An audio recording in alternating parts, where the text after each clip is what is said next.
Hey guys, here's a neat little example for you. So if you're at a lower level and you're trying to, your job obviously is to improve your chess, okay? And so you want to know what is the difference between a strong player and a weaker player, okay? So here, my buddy Hops09 has sent me 2 games. One from when he was starting out, rated around 688, and the second one when he's almost in the 1200 to 300 range. Well, he is in the 1200 to 300 range. So in both games he's got black, and I thought it would just be interesting illustration to see how his thought process has changed between the games. Okay, so game 1 got e4, e5, the Vienna, and knight to f5. Now these days I might be tempted to play this as white, but here we have the other knight coming out and 4 knights out. So we've transposed from the Vienna into the 4 knights game. Okay, now the bishop comes out looking at the f7 square, and Hops plays a reasonable move. However, there are 3 attackers against this guy here, right?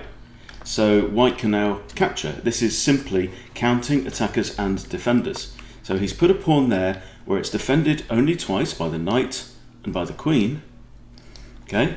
But it's attacked 3 times by pawn, bishop and knight. So we have e takes, and this comes with an attack on his knight. So we have now knight to d4, and this is kind of okay. It's attacked once, defended once by the pawn, but he's already lost the pawn. Okay, now we have knight out to a4, which is an unusual place, and obviously it's not ideal for a knight because it's only now controlling 4 squares on the board instead of its maximum 8, as it would if it was inside this central 4x4. Okay, now we have knight takes, I'm imagining queen takes, but pawn takes here. Now he's got a choice of how to recapture, and what he's done here is white has given himself an isolated h-pawn, and doubled an isolated f-pawns. Also, it's going to make it very difficult for him to castle that way. So, with this knight move here, white has actually taken away one of the defenders of this pawn. So now we have the trade, and now Hops can regain his pawn, which is a decent move, and white chooses not to trade off his light squared bishop, but he moves his knight back, and now we have knight takes and pawn takes, d takes in this instance. Okay, so he's trying not to isolate his a pawn now, but he has given himself a face-off between the queens, and we have a trade of queens. So now white has lost his ability to castle. Black, to his credit, still has a decent pawn structure, tight pawn structure on both sides of the board, so he can castle either way. But now we have bishop to e6, and this is potentially inviting bishop takes and then pawn takes, giving himself the same problem of doubled isolated pawns here on the e file, and that is indeed what happens. And now the bishop comes out to g5, addressing this square and preventing black from castling long, which is what he'd like to do normally. If you ever have a trade of queens with an open d file, obviously, then you want to castle long and get your rook straight onto there with check. That would be ideal. So we have h6 kicking the bishop, bishop retreats. Here g5 would be an obvious move. Yep, g5. Bishop comes here now, looking at this undefended pawn. So I think an obvious move now would be to castle with check. Yes, we have castles with check. Always bearing in mind that this pawn is under attack and undefended, therefore it is hanging, okay? So the king has to move. Now the rook moves, but we've still got a hanging pawn, okay? So that's simply the case of spotting what's undefended and what's under attack on the board. Bishop takes pawn, and white is now up a pawn again. Also, the king coming up into the board isn't such a bad thing after the queens have come off. Right, there's less material on the board, there's fewer threats. Okay, now we have a proposed trade of bishops. We trade bishops. Okay, so still here, I think it's a pretty even game. We have a proposed trade of rooks. We don't trade rooks. And now b4 is played. Okay, Hops pushes e5, c4, c6, and now here, if he captures on b, if c takes b, and white has actually undoubled and unisolated all of his pawns, so we shouldn't be doing that. We have a trade of rooks, and now c5 maintains this doubling. So these pawns are now locked, they can't progress up the board. White plays rook to d2, which is a bit odd. Hops moves his rook across, looking at this pawn, which is defended by the king. King's defending quite a lot here now. Now the rook comes up, attacking two undefended pawns. Okay, so he's spotted a fork. Fork by the rook on two undefended pawns. We can't defend both. So rook f5 defends one of the pawns, but not this one, and that comes with check also. King retreats to b8. I would probably be inclined now to activate my king and bring it up to, say, this square. Although it could get checked there by the rook. We have pawn up attacks the rook, rook pushes up, king pushes up, pawn pushes up, pawn push. This is slightly unusual because white can now capture the pawn for free, and then just push f3 and defend. He takes rook across, king pushes up to defend. I'd have said f3. It's much better, if you can, to defend with a pawn than to tie your pieces down by defending with a piece. Here, one thing I notice is that we have two attackers on this pawn.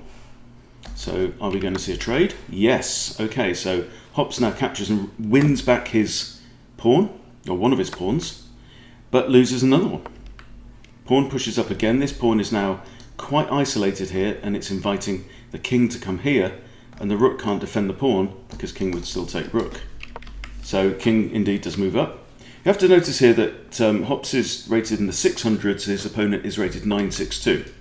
Okay, rook comes back down, pawns push, defends, check, and there's no retreat for the king. Sorry, the king can't advance onto the third rank, or sixth rank, because that's now controlled by the rook. So the king has to come back here. I don't think that this is the right square, because now we have, indeed, rook h8, check, and there is only one legal move. The king can't move there because it'd be in check, can't move there because it's still being checked by the rook. So rook c8 is forced, and that's checkmate. Okay, so some basic tactics there that we've seen. Okay, let's jump ahead in time to a recent game with Hops rated 1291, his opponent's rated 1339, and let's see what improvement has happened in the intervening time.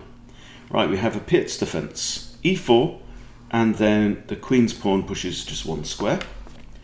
d4, occupying the center.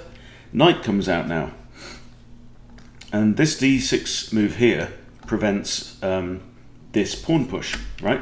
Now we do have the pawn push, e5 comes forward, d takes e5, d takes e5, and again we see a similar situation. The queens are now facing off, okay? So we have queen takes queen with check, forcing king takes queen. Now again, white has lost castling rights. White is also behind in development because black has a piece out in the board and can still castle. So the knight now moves to g4, attacking f2, which would come with a fork on king and rook. So the knight now retreats, the knight comes out to h3 to defend this pawn. The only other moves would have been to bring out the king, or possibly bishop out, but then that invites knight takes bishop. If pawn takes, again, we've got doubled isolated pawns in the middle of the board. Knight now captures the pawn. Bishop attacks the knight, and here you can see the advance. You know, he's thinking, right, I either need to move my knight or I need to defend it. And I can defend it here with development, plus shortening the route to maybe moving this bishop out and then castling long again with check. So similar themes coming up. Now the light square bishop comes out to attack the knight that's the only defender of that. So what black would love to do, or what white would love to do now, is capture the knight, and that knight cannot recapture. So we have an issue. Bishop takes knight. Wow. Bishop takes, knight takes, okay, maintaining the integrity of the pawns here. And now white's going to have to recapture, and again we've got doubled isolated pawns on the h-file and an isolated f-pawn. Pawn recaptures, and again we have castles. Castles long after the queen trade, okay, and it comes with check. And you have to say that black's got a far preferable pawn structure. 7 pawns, they're all still at home, but white has an isolated f-pawn, doubled isolated h-pawns that can never be defended by other pawns, right? None of these pawns can be defended by other pawns because they've been split up. So the king now starts to mobilize. King now becomes one of the stronger pieces on the board. We have e5 defended by this knight that's on a light square. So this bishop can now never trouble this knight as long as it stays on a light square. And that comes with tempo, so the bishop has to move. We have more development. Okay, now we've completed development on move 12. That's not bad. Knight develops, rook to e8, centralized rooks now. Okay, so it's all in black's favor at this point. Okay, he's completed development. His king is safe. He's centralized his rooks. His pawns are in a very nice situation. Knight comes out attacking the bishop. Bishop drops back to b6. This is a good move. It's defended twice. It's also now defending both of these pawns as well. Rook centralizes. We don't trade rooks. Instead, we come out and attack the knight. There's the trade of rooks. Knight comes out attacking h7. h6 is pushed. Again, kicking the knight. Comes with tempo. Knight moves to e6, attacking the rook. Rook just moves forward, and now the rook has put itself onto a light square as well, which again means that this bishop can not trouble that rook. Okay, now black does have a dark squared bishop, so he would like to trade off these bishops at some point, I'm sure. We have c4 pushed, and now attacking the bishop, and now this bishop is actually trapped. Okay, so he's spotted a trap. The bishop only has one square from here. He can only move to here, and he doesn't even bother doing that, because if he moves there, then we're going to have g5, improving this pawn, getting the pawn off the mark, starting to gain space, and the bishop will be lost anyway. So we have a3, and still at this point, actually, black doesn't have to capture the bishop straight away, and indeed he doesn't. He pushes a6. Now bishop takes pawn, and pawn takes. Okay, what we like about this, I think if the bishop had come to h4, then black would have to play this, and then if black captures on there, then black finds himself with doubled isolated pawns on the h-file as well. But desperado move, we capture the bishop, and pawn recaptures. Something I spot now is, with black being a full piece up at this point, you might be tempted to play knight to d4. It's defended by both bishop and rook, and would force an exchange of knights. Okay, but we have knight takes pawn, rook attacks knight, king comes in. Oh, and this is beautiful. Okay, so this is grabbing a pawn. The only way, basically, if king recaptures, then it's deflecting the king away from the defense of the knight.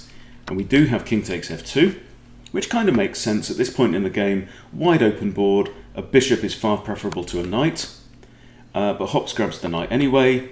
We have king coming round, grab a pawn, pushing g5 to defend it, and rook across with check, defended by the knight.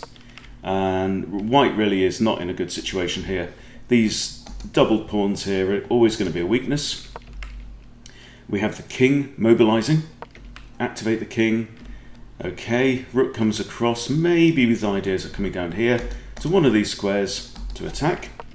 And now king to e6. Okay, this is a really good move, very, very typical. The king is now defending all 3 of these squares, preventing the rook from coming in and attacking, yeah? So rook comes now onto the back rank. Rook now comes across, and there is no really good way to save these pawns. I mean, the rook would have to retreat now to f3. We have rook across to c8, attacking a pawn. King comes in, both defending the pawn and attacking the rook. Rook now goes to h8, attacking h6, but it is still defended by black's rook. Black can simply go ahead and capture on h3, still defending h6. King comes forward. Black grabs another pawn for free. We have a pawn advance and another pawn advance, preventing this pawn from coming in and causing any more trouble. King comes forwards. Rook gives check, and the king does not have many squares here. Can't go there, can't take the knight. He can only come, I think, to that square. This is covered by the knight, covered by the pawn. So this is a forcing move. Comes to here. With the king and the knight here, we are maybe considering possibilities of a fork, because the knight can move to 2 squares with check, right? But there is a hanging pawn, okay? But the knight moves with check, king retreats, another check, rook comes back, again defending this loose pawn. No reason not to protect your pawns at this point in the game, even though we're up 3 pawns and a minor piece. Still very sensible to make sure your stuff is defended. Rook comes up to h7, pinning the knight. We have h5, just creeping the pawns up the board. And now g4, same deal. King again comes up, right? Kings are great at occupying a load of squares and controlling a load of squares. King comes up. King improves to f6 now, attacking the rook. And this rook is in danger now of being trapped. So we have rook h7. Black's rook moves forwards to a square where it's defended by the pawn. Still defending this and attacking this. Rook back, and there we go, knight fork, and this is simply winning. King has to move, the rook falls, king moves again, and now I guess white resigns here. So this is a 1300 player resigning with 23 minutes 50 seconds left on the clock. And there you go, I just think that's really interesting, because we see some of the same ideas coming up actually in both games, but you can see there's much more of a focus on, well, the tactical vision is worlds apart between the 600 and the 1200, right? But in addition to that, we're seeing a lot more kind of sense of noticing what's undefended and trying to maintain that coordination between the pieces so that things remain defended. So if you're a 600 player, right, and you want to reach 1000 and beyond, this is just a really good illustration, I think, of basically how you need to develop, what your journey is going to look like. So there you go. For lower rated players, hope that's been useful for you. Hops, buddy, thank you for sharing, and I'll see you soon.